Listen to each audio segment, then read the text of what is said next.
Hello everyone, welcome back to Simplify Studies. In today's module, we are going to study about letter writing. Well, all of us have to write letters at one time or the other. We have to write letters to our parents, relatives, and friends when we are away from home. These are called informal letters or personal letters. Sometimes we have to write an application to the principal of our school to grant us leave. When we grow up, we shall have to write various kinds of applications and letters to other officials on issues which are not personal. Letters written to officials are called formal letters. Broadly speaking, there are two types of letters: informal letters and formal letters. Under informal letters, we write letters to parents, relatives, friends, etc. Under formal letters, letters are written to business firms, letters to the editor of a newspaper, applications, invitations, letters to government officials, etc. Here's a format of an informal letter. The address of the writer is written at the top left-hand corner of the page. Then leave a line and just below the address we mention the date on which the letter is written. After date, again leave a line and write the salutation or the greeting followed by a comma. Again, leave a line and start the body of the letter.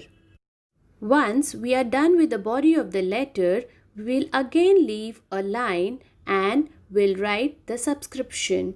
Then again leave a line and you can write your first name as your signature. In an informal letter, you can use following salutations. For parents, you can write my dear father, mother, or dear father, dear mother, etc. For brother, sister, or cousins, you can write dear or my dear followed by the name. For relatives, you can write dear uncle, auntie, or you can also mention their name. For friends or acquaintances, you can write dear Mr. or Miss followed by the last name. Now, let us see how to write subscriptions in an informal letter. For family members or relatives, you can write your affectionate or your loving son or daughter, brother, sister, nephew, or you can write yours lovingly or yours affectionately. For friends, you can write yours lovingly or loving friend. For acquaintances, you can write yours faithfully or sincerely. Here's a specimen of an informal letter. It says, write a letter to your ailing grandmother inquiring about her health.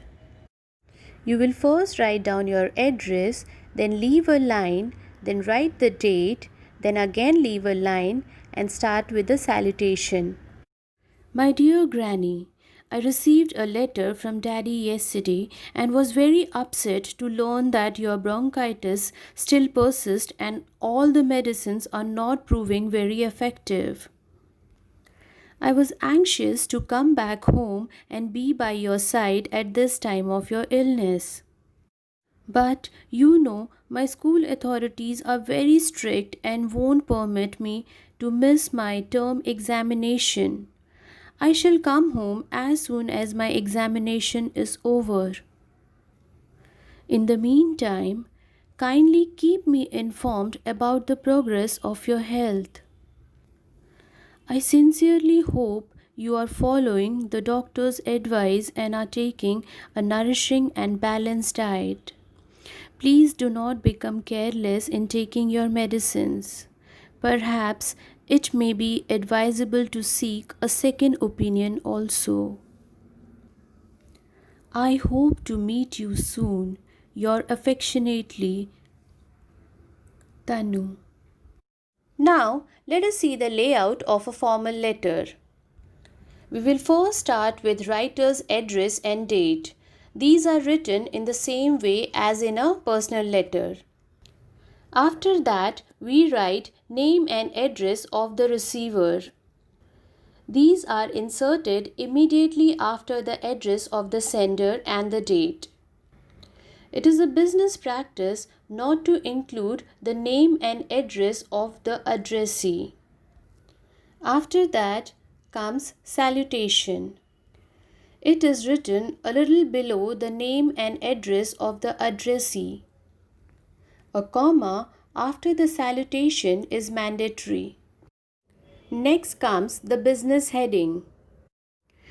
The subject with which the letter deals is indicated by a business heading that is written in the middle of the writing space between the salutation and the first paragraph.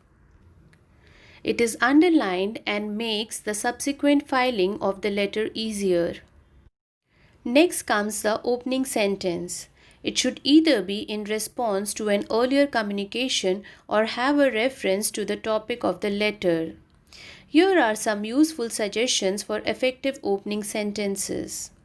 The first one is, this is with reference to your letter dated so and so, or thank you for your letter on dated so and so.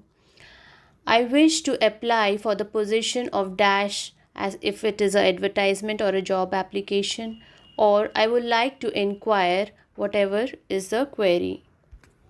Then comes the body of the letter. Divide this part of the letter into paragraphs. Maintain the official tone throughout. Then comes concluding sentence. The concluding sentence varies according to the topic of the letter. We shall be expecting some positive response from your department, or I should be grateful if my application would be favorably considered, or I'm anxiously waiting for a favorable reply, etc. Then we have subscription. Yours faithfully or yours truly are the usual subscriptions in a formal letter. After that comes signature. In formal letters, surname is mandatory. While writing formal letters, always the language should be formal, straightforward, brief, and to the point. Avoid using long sentences. Here are few more important points related to salutation, subject, subscription, body, and signature. Please go through it. Next, we have emails. Letters are now being gradually replaced by emails.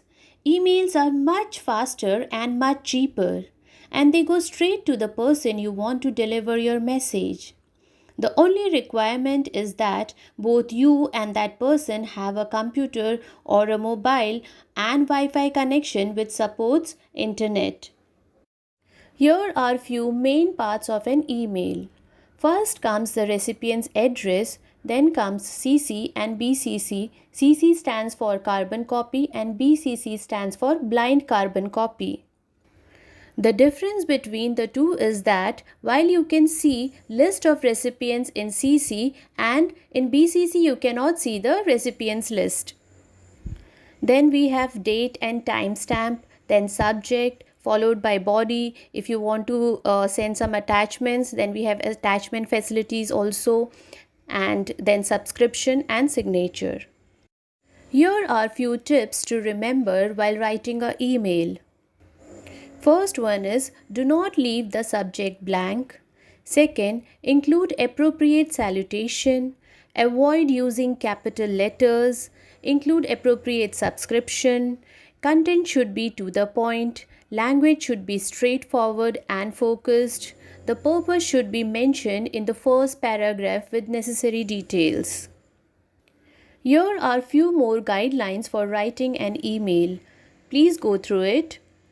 Now, look at the following example of an email. This format of the email will clear all your confusion. So let's get started. Write an email to a cousin congratulating her on her outstanding performance in the class 12th board examination. So, here's your email letter which will reach its destination within seconds. That's all for today. Have a good day.